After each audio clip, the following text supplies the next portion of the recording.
नमस्कार साथियों, मैं कुणाल आप सभी का संस्कृति आईएएस यूट्यूब चैनल पे स्वागत करता हूं।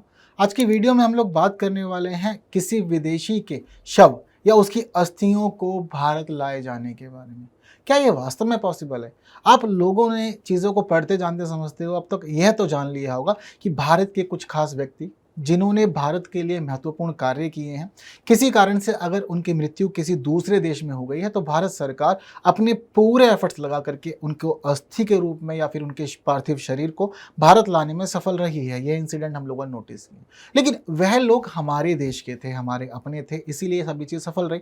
बट पहली बार एक ऐसा मामला सुप्रीम कोर्ट में पहुंचा है जहां पर सुप्रीम कोर्ट से यह आग्रह किया गया है कि आप सरकार को आदेश दें कि एक खास व्यक्ति, उनके शव जो हैं वह शव लाया जाए भारत और भारत में उसका ध्यान रखा जाए, क्योंकि वह एक महत्वपूर्ण धार्मिक व्यक्ति है। तो यहाँ पर सुप्रीम कोर्ट ने पूरा मामला जाना समझा और साफ साफ स्पष्ट तौर पे मामले को खारिज कर दिया कि देखिए, भारत के अंदर ऐसा कोई भी प्रावधान नहीं है और ऐसा कोई कानून नहीं है जो आपको यह इजाज़त दे सके कि आप किसी विदेशी के शव को भारत में लेकर के आएंगे। वह व्यक्ति विदेशी था, आप दूसरे देश के व्यक्ति का शव भारत में कैसे ही ला सकते हैं? ये चीज़ें कैसे पॉसिबल है? हाँ, व्यक्ति हमारे देश का होता तो बिल्कुल हम इसके लिए पूरा प्रयास करते, इसमें कोई दो राय नहीं है। आप विदेशी व्यक्ति के शव को भारत लाने कह रहे हैं, ये संभव नहीं है, ये चीज़ आपको समझनी होगी। पर यह मामला किस रूप में था? वह व्यक्ति कौन है जिनकी बात की जा रही है यहाँ पर, जिनके शव को भारत लाने की बात हो रही है? किस प्रकार लगाई गई याचिका और क्या क्या तर्क दिए गए हैं? सुप्रीम कोर्ट ने क्या क्या मामला प्रस्तुत किया? हर एक चीज़ जरा अब एक बार हम लोग समझ लेते हैं। तो देखिए, जिन खास व्यक्ति के शव को भारत लाए जाने की बात की जा रही है वह व्यक्ति हैं प्रमुख सूफी संत हजरत शाह मोहम्मद अब्दुल मुक्तादिर शाह मसूद अहमद साहब। दरअसल यह जो मसूद अहमद साहब हैं, यह प्रयागराज की एक दरगाह थी, सूफी दरगाह के अंदर, जिसका नाम है हजरत मुल्ला सैयद मोहम्मद शाह। यहाँ पर ये प्रमुख के पद पे नियुक्त थे। पहले इन्होंने काफ़ी समय तक चीज़ें संभाली हैं यहाँ पर।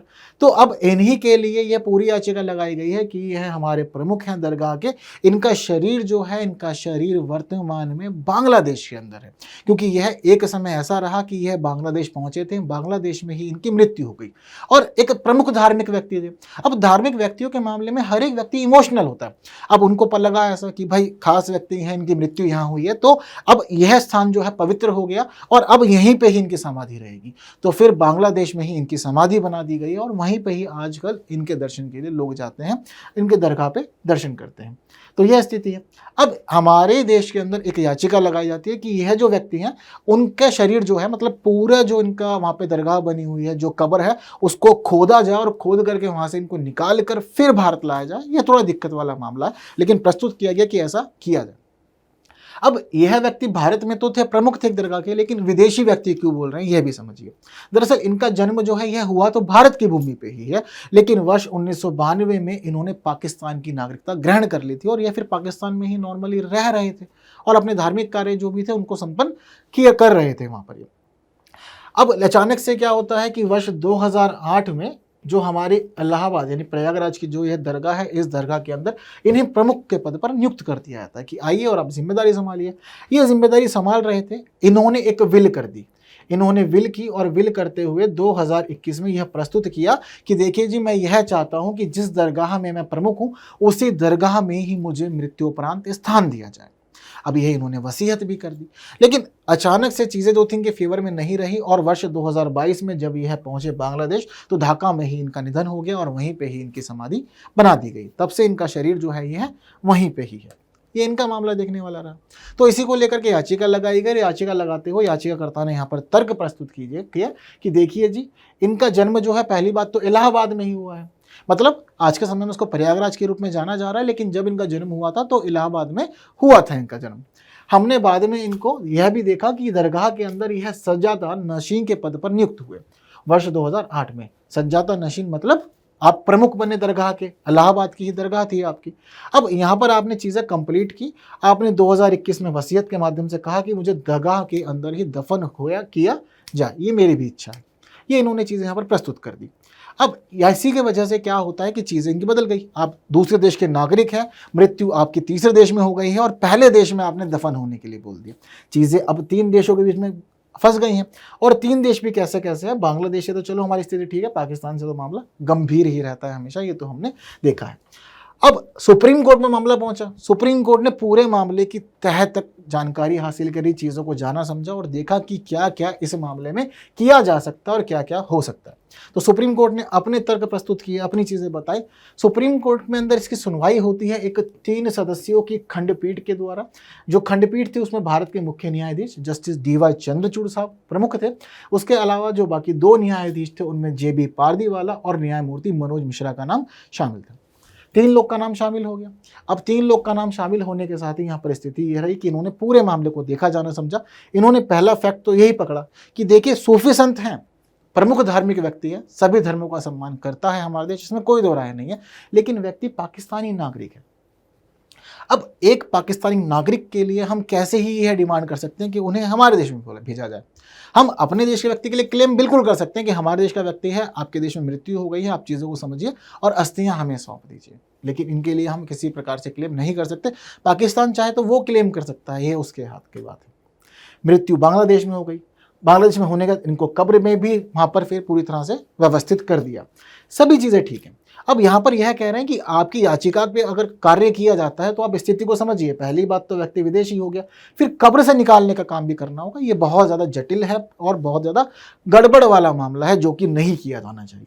यह सभी चीज़ें देख करके सुप्रीम कोर्ट ने इस पूरे मामले को खारिज कर दिया और खारिज करने के साथ ही सुप्रीम कोर्ट ने प्रस्तुत किया कि देखिए हमारे देश में ऐसा कोई भी संवैधानिक अधिकार नहीं है जिसमें ऐसी बात की गई हो कि हम किसी विदेशी व्यक्ति के पार्थिव शरीर को भारत ला सकते हैं। ऐसा संवैधानिक अधिकार नहीं है। यह अधिकार तो है कि हाँ, हम अपने देश के किसी खास व्यक्ति को दूसरे देश से ला सकते हैं, बिल्कुल ये सब कुछ संभव है, लेकिन यह सब संभव नहीं है, यह आपको समझना होगा। सुप्रीम कोर्ट ने इस रूप में यह पूरा मामला खारिज कर दिया। लेकिन कभी भी कोई भी न्यूज़ चर्चाओं में आती है तो संभावनाएं बढ़ जाती हैं कि अब यहाँ से प्रश्न पूछा जाएगा। तो अब यहाँ की जो स्थिति है वह स्थिति कुछ इस प्रकार बन गई है कि 2 खास व्यक्ति, एक ऐसे थे जो खुद पहुंचते हैं विदेश में और जाकर के एक व्यक्ति की हत्या करते हैं, वहां से हम लोग उनकी अस्थियां लेकर के आते हैं। दूसरे व्यक्ति रहे हमारे पूर्व प्रधानमंत्री पंडित लाल बहादुर शास्त्री साहब, यह भी जाते हैं दूसरे देश में और वहां पर इनका आकस्मिक निधन हो जाता है। तो दोनों के बारे में थोड़ा सा जो चर्चा हम लोग एक बार कर लेते हैं। जो सरदार उधम सिंह साहब हैं, यह क्यों चर्चाओं में रहे थे? इन्होंने अपने जीवन में हमेशा यह माना कि जलियांवाला बाग हत्याकांड के लिए एक ही व्यक्ति दोषी है, जनरल ओ'ड्वायर। इनके जीवन का एक ही मकसद था कि मैं कैसे भी लंदन जाऊंगा और जाकर के जनरल ओ'ड्वायर को मारूंगा, ये फिक्स है। इन्होंने इसके लिए पूरे के पूरी प्लानिंग की। इनको देश से बाहर जाने की अनुमति भी नहीं थी, यह भी हम देखते हैं। तो इन्होंने अपने आप को किताबों के अंदर दूसरे नाम से दर्ज किया और बाद में यह उधम सिंह के नाम से बाहर निकल गए। पहुंचते हैं ये लंदन और लंदन पहुंच करके पूरी चीज़ को प्लान करते हैं, किताब को कट करते हैं, उसके अंदर यह रिवॉल्वर फिट करते हैं, पहुंच जाते हैं। उसके बाद में यह है कैंगस्टन हॉल के अंदर, कैंगस्टन हॉल में जनरल ओ'ड्वायर आया हुआ होता है और वहां पर पहुंच करके 13 मार्च 1940 के दिन यह उसकी हत्या कर देते हैं। जीवन का एकमात्र मकसद था जलियांवाला बाग नरसंहार के लिए जो व्यक्ति दोषी है उसको मैं ही मारूंगा, चाहे मैं जैसे भी मारूं, और इन्होंने अपना मकसद 13 मार्च 1940 को पूरा किया। देखने वाली बात यह थी कि जब इन्होंने जनरल ओ'ड्वायर को गोलियां मारी वहां से भागे भी नहीं, वहीं पे इन्होंने खुद को गिरफ्तार भी कराया, अदालत में पेश हुए। 4 जून 1940 को दोषी माना गया और दोषी मान करके इनको फांसी की सजा दे दी गई और 31 जुलाई 1940 को इन्हें पेंटनविले जेल के अंदर फांसी दी गई थी। जब इन्हें फांसी दी गई तो उसके बाद इनकी जो अस्थियां थी उन अस्थियों को संभाल के रखा हुआ था ब्रिटिश गवर्नमेंट ने। हम लोगों ने बातचीत की और 1974 में इनके अवशेषों को हम लोग भारत लेकर के आए थे, अपने देश लेके आए थे। इनका जो बलिदान है देश के लिए उसको सराहा गया, चीज़ों को संभाला गया, सरकार ने अपने दायित्व पूरे किए और यह इतिहास के पन्नों में सदा सर्वदा के लिए अमर भी हो गए। महत्वपूर्ण घटना थी। यह घटना ऐसी थी कि मतलब बदला लेना था, चीज़ें अलग थी, स्वतंत्रता संग्राम का मामला था, महत्वपूर्ण क्रांतिकारी हैं हमारे देश के। वहीं दूसरे खास व्यक्ति हमारे पूर्व प्रधानमंत्री लाल बहादुर शास्त्री प्रधानमंत्री के पद पर थे। पहुंचते हैं पाकिस्तान और पाकिस्तान के राष्ट्रपति अयूब खान से इनकी बातचीत चल रही होती है। हालांकि यहाँ पर इन दोनों के बीच में एक समझौता होता है।